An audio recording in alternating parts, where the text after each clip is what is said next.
Rick and Morty has a very weird storyline. Most of the episodes are episodic, which have little to no relation to the main plot, but if you think about it, it also has its own very big timeline and main storyline that you might not really think about, and today I want to talk about it. After a really long time, we finally learned about Rick's backstory at the end of Season 5. We learned how Rick Prime destroyed his whole life, quite literally, and Rick started to begin his sci-fi journey. At first, his main mission was Rick Prime only, but after some time, his focus shifted from him to the Galactic Federation, and with his new friends founded the Freedom Fighters crew. This is a group consisting of Rick Sanchez, Bird Person, Squanchy, and Gear Dude. They spent many years fighting against the Galactic Federation, eventually winning a major victory against the group at the Battle of Blood Ridge, and seemingly disbanding. After Gear Dude's death, Rick, Bird Person, and Squanchy took in his younger brother Gearhead as one of their own. The Freedom Fighters' conflict with the Galactic Federation slowed down as Rick moved in with his daughter Beth Sanchez. Years later, during a party thrown by Rick at the Smith household, which was attended by Bird Person, Squanchy, Gearhead, Aberdolph Linkler, and countless others, Bird Person met and fell in love with Summer Smith's good friend Tammy Guterman. Their wedding was attended by Rick, the Smith family, Squanchy, Gear Dude, and many others. During the reception, Tammy reveals that she is actually a Galactic Federation agent and that the Freedom Fighters are under arrest. In the ensuing battle between the Freedom Fighters and the Galactic Federation, Bird Person is killed and Rick and the Smith family narrowly escape. Shortly after this event, Earth is absorbed by the Galactic Federation. In an attempt to protect his family and destroy the Galactic Federation as revenge for the murder of Bird Person, Rick turns himself in and is imprisoned by the Galactic Federation. Rick manages to escape the Federation prison by taking control of the brain of Cornelius Daniel, a Galactic Federation agent. He then makes his way to the Citadel. He sneaks into the Citadel's control room and teleports the Citadel into the Galactic Federation prison. Rick then murders the entire council of Ricks with the help of Morty and Summer. He then sneaks into the Galactic Federation prison's control room and he changes the Galactic Federation economy so that one of their Blemflarks equals 0 of their Blemflarks. The president of the Federation panics and shoots himself in the head, and the entire Federation falls apart. The Smiths return to the now Federation-free Earth. The revamped Galactic Federation eventually came back to Earth, planning to destroy it with an NX-5 planet remover and capture both the original and clone Beths. In the ensuing battle to save the planet, Tammy captures both Beths, only to be killed by Rick with the help of Summer. The Smith family sneaks onto the NX-5. Rick finds the cybernetic revived version of Bird Person, Phoenix Person, who is controlled by the Galactic Federation. The two have a violent fight, and Phoenix Person seriously wounds Rick. Meanwhile, the Beths break out of their cell, Summer and Morty deactivate the NX-5, and Jerry uses Tammy's corpse as a puppet in order to distract Phoenix Person. Rick then deactivates Phoenix Person. He later manages to repair him, making him Bird Person once again. In order to bring back Bird Person's conscious mind, he enters his mind and relives their entire friendship. He teams up with a younger version of Rick from Bird Person's memories to fix Bird Person's mind. They meet Memory Tammy, who reveals that Bird Person and her have a child who is currently being kept in a Galactic Federation prison.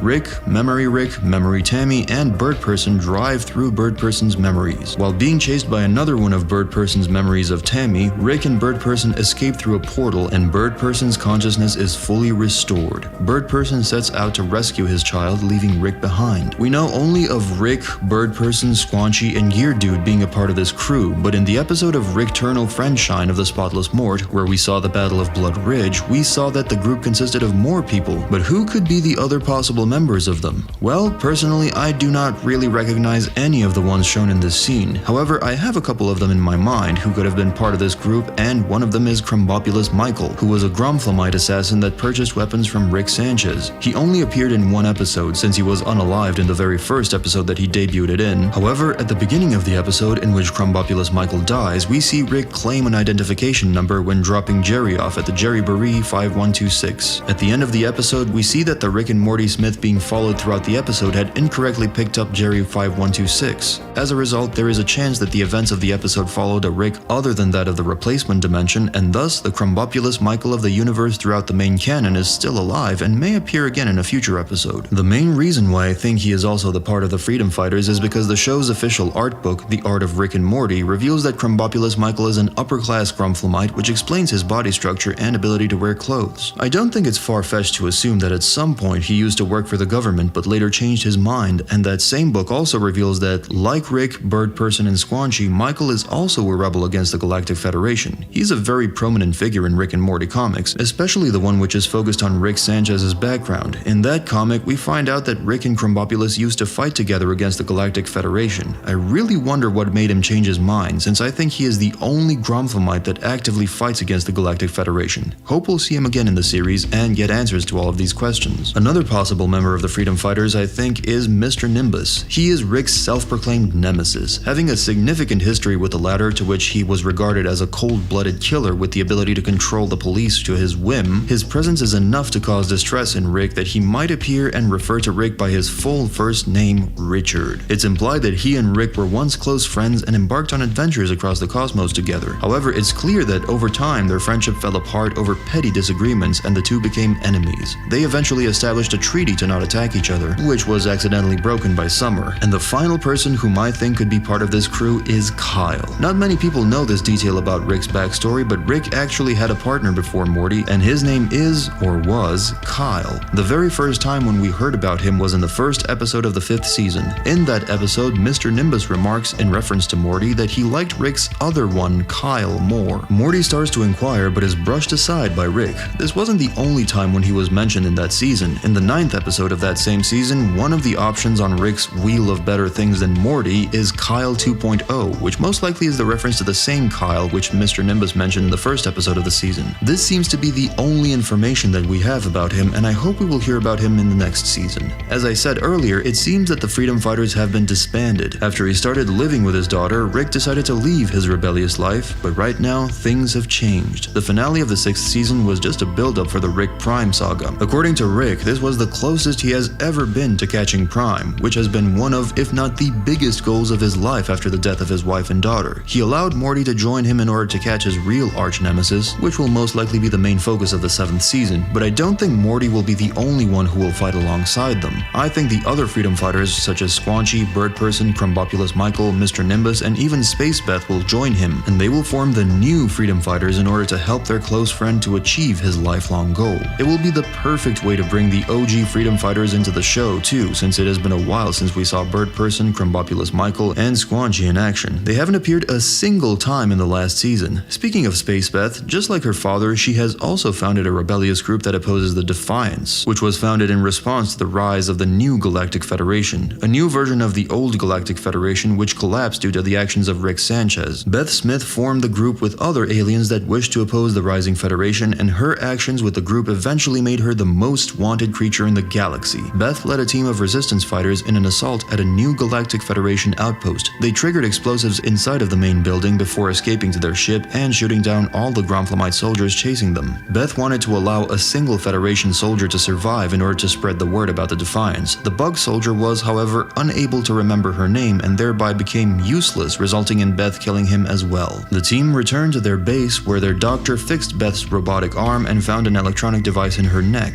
This revelation prompted Beth to leave the Defiance to chase down her father. I feel like since Beth has founded the Defiance, their symbol may be a reference to Beth's previous career as a horse surgeon at St. Equus Hospital. This group has appeared only once in the final episode of the 4th season. After that, we've yet to see it on screen a single time. Since Space Beth spends more time with the family, it could be implied that just like Rick's Freedom Fighters, this rebellious group has been disbanded. However, I don't think this is the case. In the same episode, Space Beth looked very enthusiastic about her rebellion against the new Galactic Federation, which implied that she won't be leaving her work anytime soon. In the first scene when she appeared, we saw several interesting characters. Behind her, we can see a female member from Squanchy's race and female Gromflemite. They are clearly the reference to Squanchy and Crumbopulous Michael from Rick's Freedom Fighters group. Besides them, we can see two unnamed aliens, which I assume are females as well. If Rick's new group forms, I am pretty sure they would join him and their leader, Space Beth, as well. Evil Morty's role in all of this is very interesting. Yes, if we look at his name, he is literally the evil incarnation of Morty, but he wasn't unfair. All he did was just escape a tortured life that was given to him and other Mortys by their Ricks. But Rick C-137 is different. He might be the Rickest Rick, but he was not selfish and arrogant like other Ricks. He was treating Morty fairly and was considering him the closest person to him. I am sure right now Evil Morty considers Rick C-137 as a Rick who is just like the others, but after hearing how he treats his Morty, I'm sure he would change his viewpoint on him and might even consider helping him. I don't think his role and arc in the series has ended. Even the creators of the series have hyped his comeback, which makes sense because we know almost nothing about his past, why he started hating Ricks, and how he gained such intelligence and technologies. I don't think he will return as a villain in the series once more, since I think he has already fulfilled that purpose. Plus, it would be kinda boring to see him in the same role as he has been been in the past 10 years. Him becoming an anti-hero and having a change of heart could be great for the story and for his character development. Plus, he has already proved his intelligence when he literally overpowered almost all the Ricks all alone, and would be a great addition for Rick to find Rick Prime. Rick, C-137, Morty Prime, and Evil Morty uniting in addition to other familiar characters in order to catch Rick Prime would be one of the best, if not the best, moment in the series, and I am all for that. If we take all of this into consideration, the quest for Rick Prime looks extremely interesting. I'm very hyped for this new season and wonder how Rick will try to catch him.